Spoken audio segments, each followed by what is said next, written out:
Greetings, Divine Collective. How are all of y'all today? I hope you are blessed. I've come back to share another story with you. Um, Feel free also to go back on my TikTok page to look at any other videos that I've created. I got cut off on, I think, two of them. So you'll know which videos because I have different kufis, different color kufis. So you'll be able to say, okay, well, this is one, this is two. So I just wanted to throw that out there.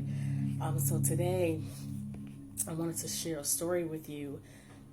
It was back in the day when I first had my son. I was working at a nursing home overnight. And you can say that was like something I'll never forget. I went on to my overnight shift and, I had my little hoodie jacket on because it was cold.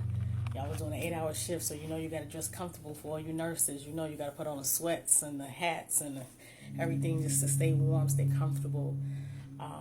So as I was coming in, I was looking for the head nurse because that's usually where you go to figure out your assignment and, what side you're going to work on. So as I was walking up, there was 3 other CNAs that was standing there with the head nurse. And, I was listening because they looked like they were a little distraught.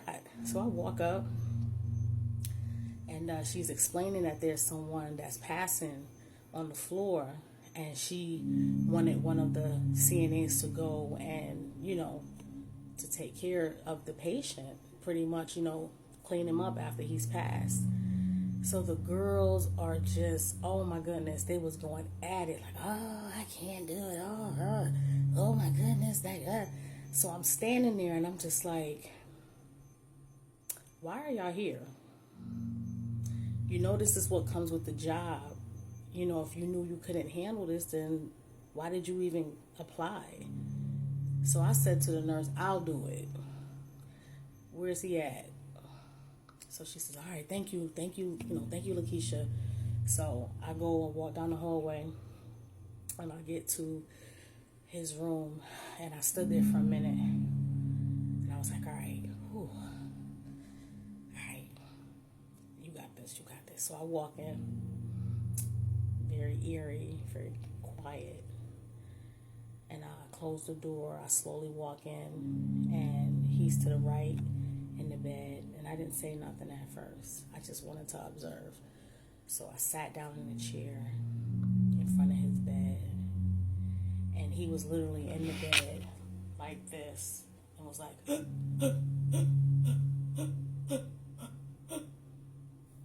gasping. I didn't say nothing. I said, Keisha, this is this moment right here. This is special right here. You're the only person right now, right here with this man. Ain't nobody else. Just you. So I'm looking around. I'm like, oh my gosh, this man about to pass. But as I'm looking around, I'm like, he ain't taking none of this stuff in this room with him. It was a dresser. It was like a nightstand. It was the chair I was sitting in.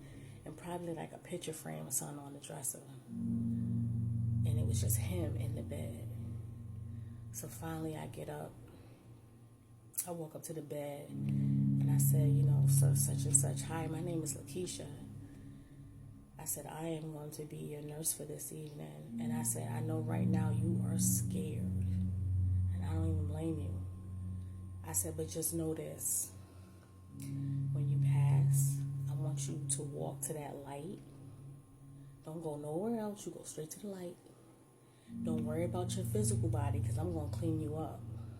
And I'm going to pray over you. And I'm going to make sure you're good. So don't worry. Just your angels is coming to get you. Walk with them. Go with them. Your time is done right here. And I said, thank you so much. I'm so honored to be here. To be able to see you off. I said, so don't worry about nothing here on this earth. Just go home. Don't stay here. Your work is done. Okay? I said, so get going. Don't be hoovering over your body looking at me. You have passed. Yes, you have. And it's okay. But you need to go home. Don't stay here.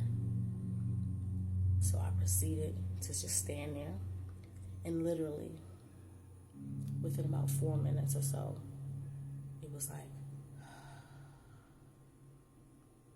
he took his last. And I stood there and I prayed. I'm getting goosebumps right now. My angels is confirming, like, tell him, Keisha. Listen. And I just prayed. And then I proceeded to just stand there for just a minute. And then I started to remove his clothing and things like that. I went to get a basin because, you got to prep the bodies before they come to pick the bodies up. So I got the soap and the water, and I just gently cleaned his whole body. And if anyone's wondering, that's worried about race, he was a Caucasian man. Yes, he was, and it shouldn't matter. But I cleaned him, and as I was cleaning him, I watched his face. Then he started oozing because the body starts to break down. So I'm just cleaning him up. Clean his feet, between his toes. I don't miss nothing when I'm cleaning up somebody. I tell you that. Didn't miss a thing. Cleaned him up real good. Glued it to the tutor. Cleaned him up. Dried him off. Lotioned him up. Put his fresh garments on him. And then I just looked and I just was like, wow, this was an honor to be here. And when I asked the nurse, like, does he have any family? He had family, but nobody came to see him. He was there by himself. He crossed over by himself. But he had me. And I was just so grateful and so honored. But that was my, and I said, was that my first body? It was. It was my first body. And, yeah. And when I looked around, y'all, he didn't take none with him. None went with him. So that tells you right there, when it's your time, you don't take nothing with you but your memories, your experiences, and then you leave from your physical and go back from where you came from. So I wanted to share that story with you, and that's something I'll never forget. I'll never forget. So, yeah, I'll come back at another time and share another story with you. But I just want everyone to start thinking and start meditating on the things that's being said, because, we think that once that's it, that's it. No, you live beyond death. We have God DNA, so we can't die. Our physical can die, but not our soul, not our spirit. We live on, and we take so much for granted in this life, and we put materialism and status and people, and we praise them like they're gods. If you're giving it all your attention, you're praising it like it's a god. Life is more than that. It is. So thank you so much for having me again. And I have more stories that I'm going to share with you. And you have a blessed Sunday. Blessings.